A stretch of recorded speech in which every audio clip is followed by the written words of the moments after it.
I want to talk to you guys about this letter, right? The letter that the Iranian president has issued out to the American citizens, to the United States citizens. Number one, it was to the United States citizens, not the United States government. Mind you, the United States government has been pleading for weeks now, for about 2 weeks, to have conversations with Iran, and Iran has denied it each and every time. They came to us. That's a red flag. So already before even reading it, I'm already like, this is not a good sign. After reading it, I'm like, oh no, this is definitely not a good sign. Now, y'all could correct me if I'm wrong, right? But my understanding, my perception of this letter is that this is Iran's last attempt in them defending themselves, explaining their stance, and also issuing out the truth to the United States citizens. This is their last time trying to explain everything to us. And when I say that this is their last time explaining to us, this is their last time explaining before everything that's about to go down actually goes down. Because once that starts, right? Once that phase of this war begins, Iran will not have time to explain to you all, United States citizens, why everything is going down the way that it's going down. They are giving us this last opportunity to basically accept the truth at our own discretion. The way that Iran organized that letter, they said everything that they needed to say. Everything that they needed to say. They started off with their history, highlighting that they have one of the oldest civilizations in history, and that throughout their entire history, not once have they ever initiated a war. Iran's president stated that throughout the entire existence of Iran, that they do not have one moment in history that supports or provides evidence that Iran has ever supported or condoned colonialism, destruction, domination, has initiated any war, ever, that they have never imposed any type of sanction that has impacted the civilians of any nation. Right, family, welcome back to our YouTube channel. My name is Mr. J, and this is Mr. J Diaspora. And if you have not subscribed, please consider subscribing, like our video. We are still on our way to 1,000 subscribers. Now, guys, Iran has just write a letter, and this letter is not to the American government. It is to the American citizen. And what is actually Iran's? What does Iran got to do with the American citizen? Why is he writing a letter to the American citizen? Now, guys, I want you to listen to this and also remember this. When each and every time when there is a war, the people that are mostly affected are the citizens, are the people, not the government. As a matter of fact, most of the time when there is war, when there is fight, the people that benefit in the fight, if you look it and if you investigate it, most of the time the people that benefit is always the government. Now, Iran has decided to write a letter to the people of, to the American citizen, because they have sat down and seen how the government is manipulating the people, is lying to the people, and they have decided to tell the people the truth, because now they are giving them the warning, telling them that we are telling you what is happening, and we must fight, because they have their own right to fight back. They have that right to fight back. Now, before we go on a lot, let us listen to more people talking about this. Then we will come back and do a reaction about it. Don't forget to subscribe, don't forget to like. Let's get into the videos, people talking about this letter that Iran has just wrote to the American citizen and not the government. Listen to them. Dropped its letter. And in it, the president goes on to say that Iran is not a threat to the United States or the global world for that matter.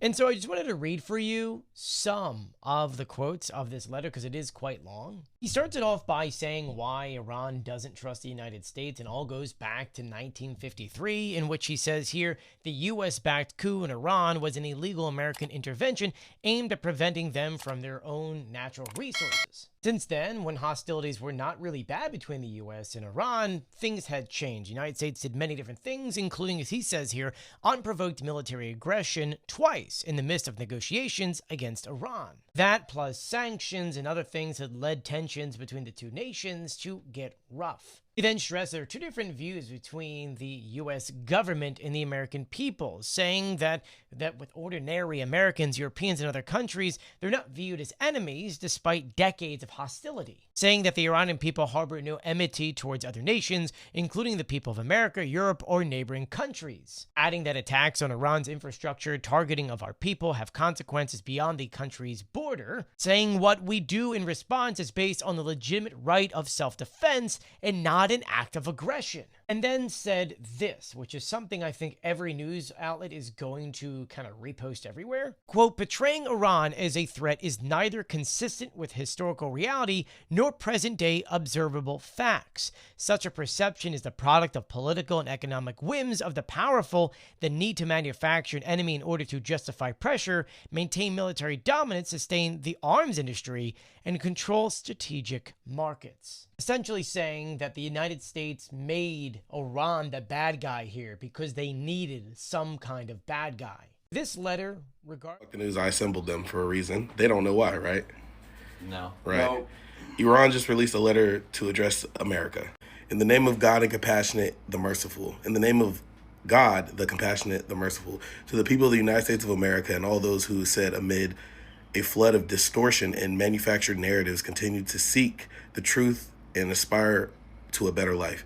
Iran, by this very name, character, and identity, is one of the oldest continuous civilizations in human history. Despite its historical and geographical advantages, various times, Iran has never in its modern history chosen the path of aggression, expansion, colonialism, or domination. Even after enduring occupation, invasion, and sustained pressure from the global powers, and despite possessing military superiority over many of its neighbors, Iran has never initiated a war, yet has resolutely and bravely repelled those who have attacked it. The Iranian people harbor no enmity toward other nations, including the people of America, Europe, or neighboring countries. Even in the face of repeated foreign interventions and pressures throughout their proud history, Iranians have consistently drawn a clear distinction between governments and the peoples they govern. This is deeply rooted principle in Iranian culture and collective consciousness, not a temporary political stance. For this reason, portraying Iran as a threat is neither consistent with historical reality nor the present-day observable facts. Such a perception is product of the political and economic whims of the powerful, the need to manufacture an enemy in order to justify pressure, maintain military dominance, sustain the arms industry, and control strategic markets. In such an environment, if threat does not exist, it is invented. Within the same framework, the United States has concentrated the largest number of its forces, bases, and military capabilities around Iran, in a country that, at least since the founding of the United States, has never initiated a war. Recent American aggressions launched from these very bases have demonstrated how threatening such a military presence truly is. Naturally, no country confronted with such conditions would forego strengthening its defensive capabilities. What Iran has done and continues to do is a measured response grounded in legitimate self-defense and by no means an initiation of war or aggression. Relations between Iran and the United States were not originally hostile, and early interactions between the Iranian and American people were not marred with hostility or a coup d'etat, an illegal American 1953 tension. The turning point, however, was the intervention aimed at preventing the nationalism of Iran's own resources. That coup disrupted Iran's democratic process, reinstated dictatorship, and sowed deep distrust among Iranians towards U.S. policies. This distrust deepened further with America's support for the Shah regime, its backing of Saddam Hussein during the imposition of the longest, most comprehensive sanctions in modern history, and ultimately unprovoked military aggression twice in the midst of negotiations against Iran. Yet all these pressures have failed to weaken Iran. On the contrary, the country has grown before the Islamic 30% stronger in many areas. Literacy rates have tripled from roughly today. Higher education has expanded dramatically. Significant 90% revolution to over advances have been achieved in modern technology. Healthcare services have improved, and infrastructure has developed at a pace and scale incomparable to the past. These are measurable, observable realities that stand independent of fabricated narratives. At the same time, the destructive and inhumane impact of sanctions, war, and aggression on the lives of resilient Iranian people must be underestimated. The continuation of the military aggression and recent bombings profoundly affect the people's lives, attitudes, and perspectives. This reflects a fundamental human truth. When war inflicts irreparable harm in lives, homes, cities, and futures, people will not remain indifferent toward those responsible. This raises a fundamental question: exactly which of the American peoples interests are truly being served by this war? Was there any objective threat from Iran to justify such behavior? Does the massacre of innocent children, the destruction of cancer treatment pharmaceutical facilities, or boasting about bombing a country back to the Stone Ages serve any purpose other than further damage the United States' global standing? Iran pursued negotiations, reached an agreement, and fulfilled all of its commitments. The decision to withdraw from that agreement, escalate to a confrontation, and launch 2 acts of aggression in the midst of negotiations were destructive choices made by the U.S. government, choices that served the delusions of foreign aggressors. Attacking Iran's vital infrastructure, including energy and industrial facilities, directly targets the Iranian people, beyond constituting a war crime. Such actions carry consequences that extend far beyond Iran's borders. They generate instability, increase human and economic costs, and perpetuate cycles of tension, planting seeds of resentment that will endure for years. This is not a demonstration of strength. It is a sign of strategic bewilderment and an inability to achieve sustainable solution. Is it not also the case that America has entered this aggression as a proxy for Israel, influenced and manipulated by that regime? Is it not true that Israel, by manufacturing an Iranian threat, seeks to divert global attention away from its crimes towards the Palestinians?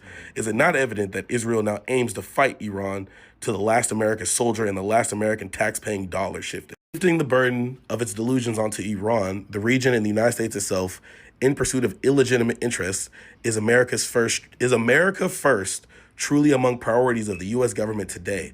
I invite you to look beyond the machinery of misinformation, an integral part of this aggression, and instead speak with those who have visited Iran. Observe the many accomplished Iranian immigrants, educated in Iran, who now teach and conduct research at the world's most prestigious universities or contribute to the most advanced technology firms in the West.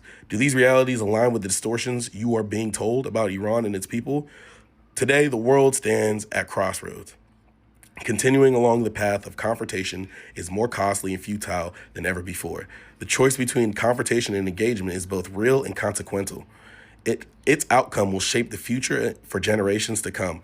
Throughout the millennia of our proud history, Iran has outlasted many aggressors. All that remains of them are tarnished names in history, while Iran endures, resilient, dignified, and proud. This is the resistance. I just posted a video on my repost of a guy reading a letter from Iran to Americans, appealing to Americans. And as a Black American, I know that everything in that letter is true. How do I know that? Because as a Black American, this country has done nothing but take from us. They've taken our land. They've taken our names, our titles. They've taken our nationality, our ethnicity. They've taken our native languages. They've taken lives from us. They've taken families from us. They've taken education from us, knowledge from us. They've taken culture from us, music styles, dance moves, choreography, everything. Everything that this place has been taken and has been stolen.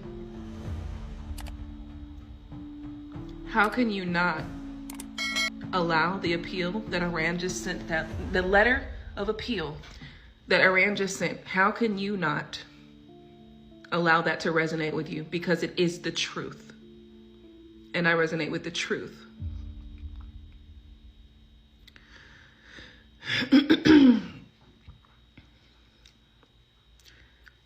There's so many things that were said in that letter that I want to address piece by piece, but the thing that I'm thinking about right now is how they aligned with Saddam Hussein. Welcome back, family. Now, guys, do you know how there's a very high chance that it is the government that benefit from the fight between the Americans and the Irans? And do you know how the government benefit? Because they have to create money or funds for this fight that it's going on. And of course, corruption is everywhere. So of course they get some money and put it in their bank. And that's how the government benefit. But what about the people? When Iran will start fighting the Americans, it is the American citizens that mostly will be affected. because they will be affected. If there is war, of course, the people are being affected. Right now, the economy of America is very, very bad. People are complaining about gas going up. Uh, there's so many things that are going back. Rent is going high. Food is not there. And food is there, but it's very expensive. Like life in America right now, it's not cool at all. People are complaining about that, and of course, I did a video about that. You can check it on. It was the previous video that I did. Now, imagine if Iran now start fighting back. This letter, it's a warning to the Americans, telling them, right, in a few days, in a few months, or maybe in a year, we will start fighting you guys, and you should be ready for it. And the government is lying to you people. We don't fight. We have never started a war. It is you who wants a war with us. And of course, we will fight back. So this is very dangerous to the people.